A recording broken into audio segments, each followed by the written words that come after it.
However, in the Maya vocabulary, nowadays, it's being used more like, not your official friend, if you know what I mean. I'm not using that one in a sentence. We could imagine that one. What is going on, members of the Barrio? It's John, and we are in Mérida. I've got a really cool episode coming up right now. We've got Javier with me, who has been living in the Yucatan for almost his entire life. He's an English and a Spanish teacher, and we are going to learn some really neat Yucatecan slang today. Now, Javier, I asked you to come up with a list of words that you thought that people would really find interesting, and you already told me them. I love this stuff. Why don't you take it away? Let's go through the first one. Well, basically, John, here in Yucatan region, we have a lot of words that are like, we have a lot of Mayan tradition, and we still use it in the everyday language. Like one of the most common that you will hear is the word called wishar. Wishar. It's used as a verb. Actually, it's a Maya word, but it's conjugated as Spanish nowadays. Wishar means to pee, to urinate.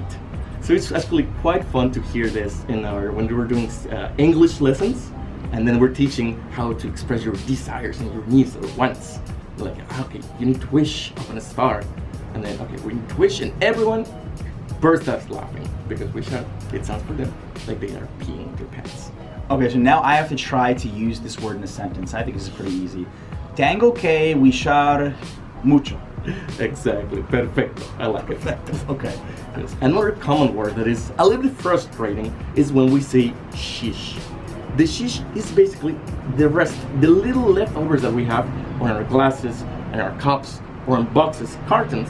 Yes, exactly. Wish. But that would be, the shish would be the very, very last part. For example, when you use all the milk and you don't want to throw it away when you put it back, then your mom brings it to drink milk.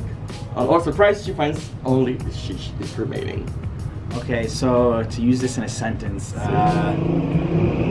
solamente hay una shish en mi agua?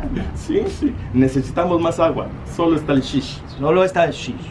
That's right. Okay. Now, another animal they will sure to see a lot here in the Yucatan area is called the toloc. The toloc is the Maya word for iguanas. Have you seen them in the ruins? We saw them at Uxmal, we did, yeah. They're very nice, very friendly. Now they're used to tourists. If you can get them some banana, some bread, they will come running at you. They look like a baby Godzilla version. Very beautiful. That's called toloc. So, ¿dónde están los tolocs? That's right. They will tell you, en las ruinas. Okay. Now, another animal that you may see a lot, sometimes even in the streets, are the peck. The peck is the Maya vocabulary for the dog. Peck. Peck. So en vez de perro es peck. That's right. So me gustaría tener un peck en mi casa. Yes, un peck en mi casa. And as an extra vocabulary, the mutts, the dogs with no particular breed, we call it malish. So malish. That peck is un malish. Okay. It's a mixed dog. Okay. Now another one that we have, parts of the body that we use commonly is the bobosh. Your bobosh would be your butt. My butt. Yes, that's your bobosh.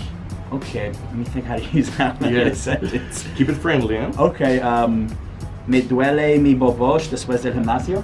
Exactly, good. After your squats. Okay. After squatting, yes. Perfect. Yes. And another one, well, maybe not so family friendly, would be your shun. That your shun is your lady friend. Okay, but however, in the Maya vocabulary, nowadays, it's being used more like, not your official friend, if you know what I mean. I'm not using that one in a sentence. We could imagine that one. Cut. So some are those of the common vocabulary that are still being used in everyday Spanish, Yucatan Spanish only. Okay. Any other ones for extra credit for anybody else? Well, if you want to say you're maybe frustrating, like as a teacher sometimes, you have to shut them up. You can use sho, which would be a kind of variation of sh, but with sho, or in Maya, macachi, which means shut up. Macachi, mis estudiantes. That's right. And when your mom gets really upset, sometimes you may hear macachi peck. Shut up, you dog. Macachi peck? Yes, before the chancla comes flying right to you. Okay. Any other ones? Any other one? Well, another one, very common as well, talking about your body parts would be your tuch. Your tuch would be your belly button. That another one that comes a lot during English classes, especially Mayan people, Yucatecan persons, when they're speaking English or learning to speak English. When you're talking about anything, the iPad touch or touch technology, very often they will say touch technology because of your touch. Tengo un gran touch. Tengo un gran That works? That's it. It's very itchy. And finally, well, you can have your pits, but in Maya, chic. That's why we call it chic. That's your armpits. Tengo dos cheeks. Those chic and quite smelly, my man. I am from New Jersey originally, the armpit of the United States, so Nice. it's to be expected. Anything else you want to say about the Yucatecan style of Spanish? There is a pretty distinctive accent, right? For sure. The Yucatecan region, because of all that influence of the Maya, it has really permeated a lot of the accents. So even today, we're speaking like standard Mexican Spanish. Like people from other region, always when they come, they do not complain, but they do make comments that, hey, we need a dictionary to come here. No?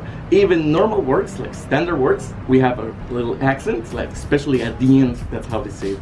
That we have aporreado, that's how they call it. Arakan is aporreado, which means kind of like, literally, it comes crashing all the way at the end. Joanna did tell me that when she came here, she felt the Spanish was a little bit weird, but I think she's used to it. To me, it kind of all sounds the same because I'm very intermediate in my Spanish at the moment. All right, Javier, thank you so much for teaching our audience all these great words. Wishar is definitely my favorite to go urinate. That was a good one to learn. Thank you so much. Guys, if you're new to this channel, make sure that you're subscribed. We've got a lot of cool episodes coming out from the Yucatan in our final month in Merida. Appreciate you guys tuning in. Until next time, thanks a lot.